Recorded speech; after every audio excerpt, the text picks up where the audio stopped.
বিসমিল্লাহির রহমানির রহিম। পরম করুণাময় অসীম দয়ালু আল্লাহর নামে শুরু করলাম। আমাদের আজকে হচ্ছে বেসিক ইলেকট্রিসিটি। এটা হচ্ছে লেকচার 2 এর পার্ট 2 নম্বর ভিডিও। আজকে আমরা অঙ্ক দেখব ক্যাপাসিটর এন্ড ইন্ডাক্টর।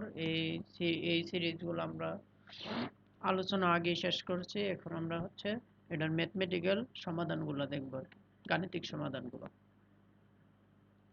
আমরা প্রথম উদাহরণ 3 দিয়ে এখন শুরু করি। আচ্ছা, উদাহরণ 3-এ আমার বলা হয়েছে কি, দুটি ক্যাপাসিটরের সিরিজ সংযোগ করলে সমতুল্য মান হয় 2 মাইক্রোফ্যারাড। প্যারালালে সংযোগ করলে মোট মান হয় 9 মাইক্রোফ্যারাড। ক্যাপাসিটরের দুটি মান নির্ণয় করো।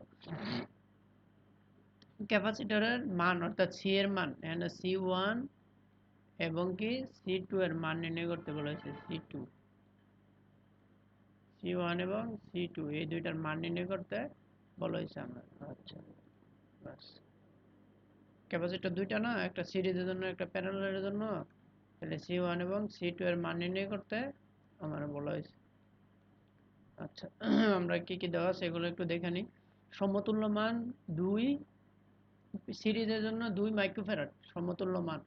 আচ্ছা, তার মানে CS সমতুল্য মান হচ্ছে CS, মানে সিরিজ সংযোগ, এটা সিরিজের জন্য CS। আর প্যারালালের জন্য হলো সিপি, প্যারালাল সংযোগ, এই কারণে পি। আচ্ছা, ঠিক আছে। তাহলে আমরা জানি সি এর সমান C1 প্লাস C2। এই সূত্রটা আমরা সরাসরি জানি, অথবা এটা আমরা কনভার্সন আগে দেখছি। আমরা ওই কনভার্সন করলেও পারি। কনভার্সনটা কোথায়, আমি যদি একটু কনভার্সনে যাই, এই যে এখানে, এই যে এই কনভার্সনটাই মূলত। এখানে হচ্ছে তিনটা, এই কারণে C1/C1, 1/C2, 1/C3 সংযোগ তিনটা ছিল। আমাদের তো তিনটা না, দুইটা, C1 আর C2, এইভাবে আর কি, এইখান থেকেই আসছে মূলত। আচ্ছা, আমাদের দুইটা, এই কারণে C1 C2, এই যে ঠিক আছে, C1 প্লাস C2। তাহলে CS এর মান আমরা জানি কত, CS হচ্ছে 2, এই যে 2 মাইক্রোফ্যারাড, 2 C1 যা আছে তা আমরা লিখলাম, এটা দিলাম 1 নং সমীকরণ। প্যারালালের জন্য সেম, সিপি সূত্র কি জানি, C1 প্লাস C2, সিপির জন্য C1 প্লাস C2। প্যারালালে কোনো ধরনের বাই হয় না, সরাসরি C1 C2 C3 C4 C5। তাহলে সিপি সমান C1 প্লাস C2, যেহেতু দুইটা সংযোগ সেই পর্যন্তই। সিপির মান আমরা কত জানি, এই যে সিপি 9, ঠিক আছে, এই যে এখানে 9, CP 9 microfarad, 9 C1 plus C2, এটা দিলাম 2 নং। তাহলে 2 যদি যে কোনো একটা সমীকরণে আমরা C1 C2 এর মান বসাই, তাহলে 1 নং সমীকরণে আমরা C1 প্লাস C2 এর মান বসাই দিই, বাস, তাইলেই হয়। 1 নং সমীকরণে 2 নং থেকে 1 নং এর কি 1 নং এ মান বসিয়ে পাই। আচ্ছা, এই জায়গাটা আমি এখানে হ্যান্ড ক্যালকুলেশন করে দিই। 2 সমান সমান কত আমার, C1 C2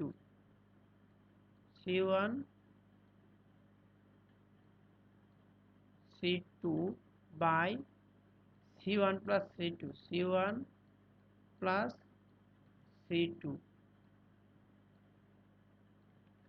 বা 2 এর আমরা 2 রাখলাম এখানে, সমান C1 প্লাস C2 যা আছে তা রাখলাম, C1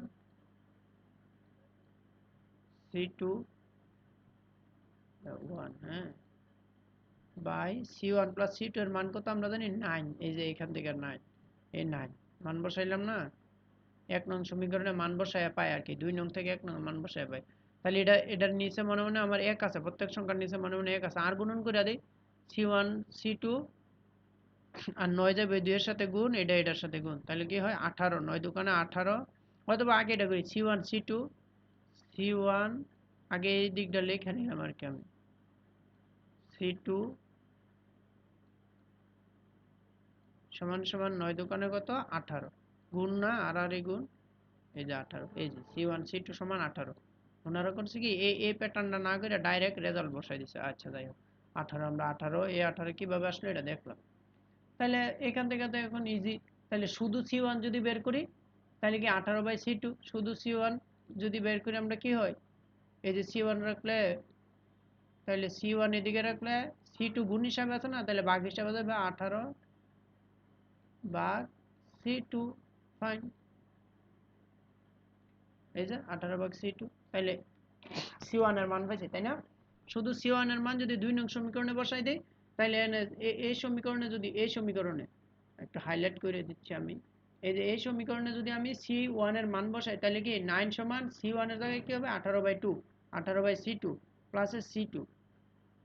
তাহলে এটারে আমরা লসাগু করি এই প্যাটার্নটা, তাহলে এই প্যাটার্নটা আমি মুছা দিই। এই প্যাটার্নটা তো আমরা বুঝছি, এই প্যাটার্নের আর দরকার নাই। এটা মুছে আমরা নিচের যে পার্টটা ওইটা কইরা নিই। হ্যাঁ,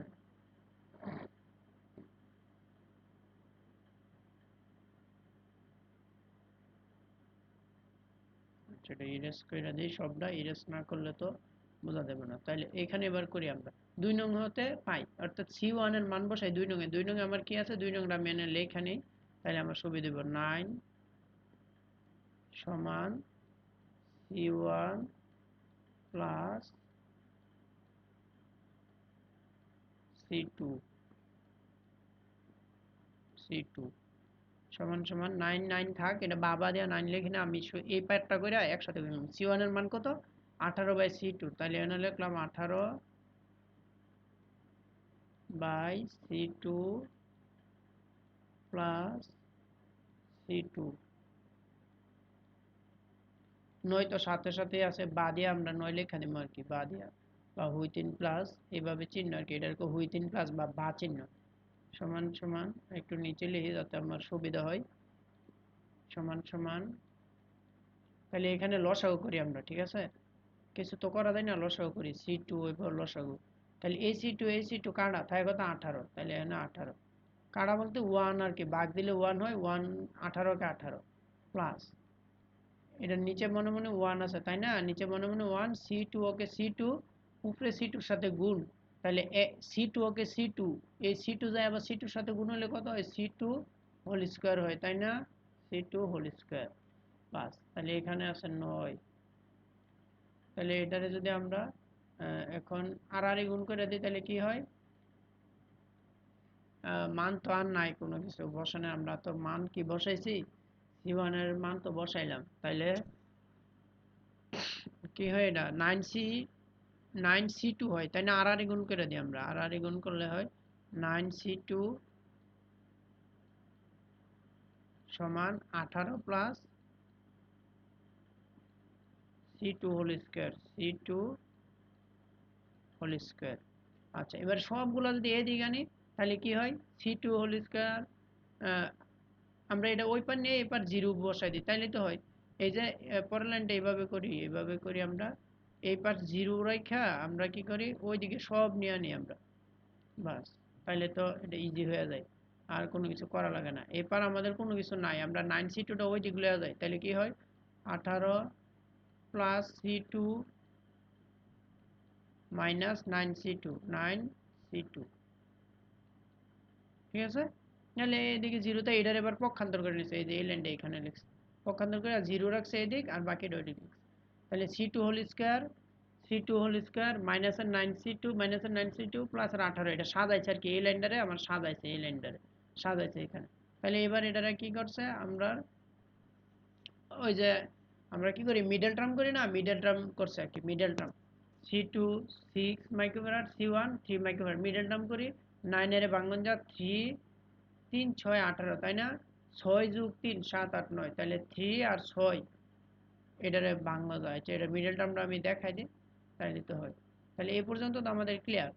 আচ্ছা, মিডল টার্মটা আমরা এবার দেখি কিভাবে আসছে, এটা মিডল টার্মে আসছে আর কি, একটু মিডল টার্মটা একটু দেখে নিই।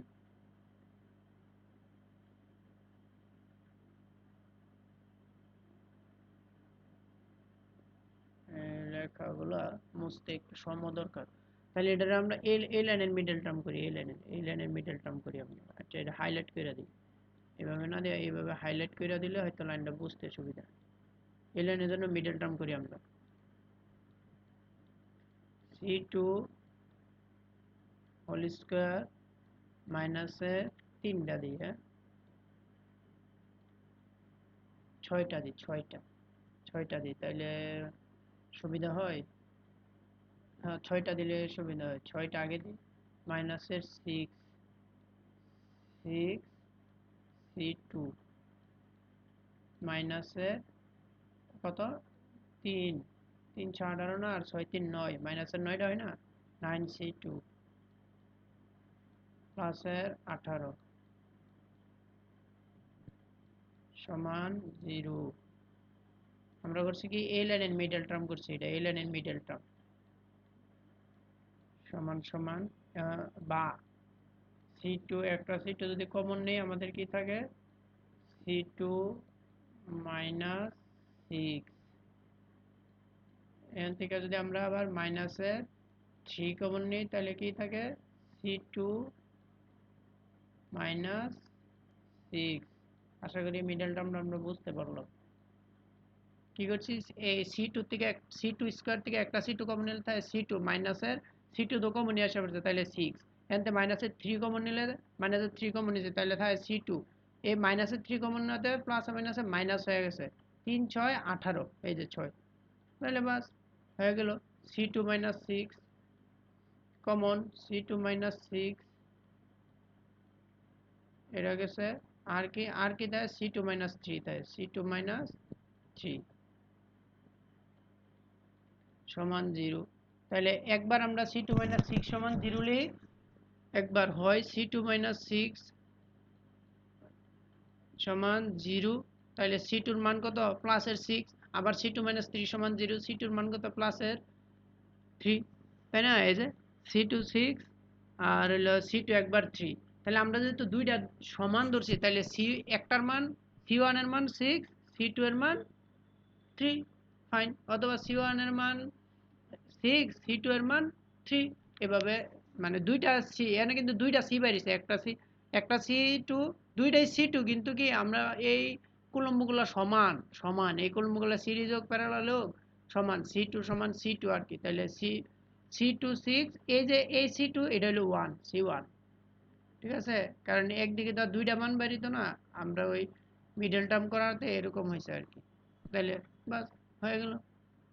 অথবা যে কোনো একটা c2 এর মান 1 নং এ বসাই দিল আমার 6c বেরিয়েবো, c2 এর মান এখানে বসাই দিই, c2 এর মান পেয়েছি কত 6, তাহলে 1 নং এ আমরা c2 এর মান বসাই 6 বসাই, 6 বসাইলে কি হয় 9 প্লাস c1 প্লাস 6, তাহলে প্লাসের 6টা যদি এদিকে আনি মাইনাস হয়ে যাবে না, তাহলে 6 7 8 9, তাহলে c1 এর মান 3 হয় না, এভাবে করলে পারি। অথবা এখানে এখানে একটা c2 একটা c1 ধরে করলেও আমরা পারি।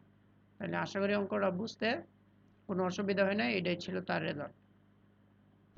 ঠিক আছে, তাহলে আমরা এখানে ভিডিও, আচ্ছা এটা ভিডিও অনেক বড় হয়ে গেছে, তাহলে আমরা এখানে শেষ করি প্রথম অঙ্ক। ধন্যবাদ সবাইকে।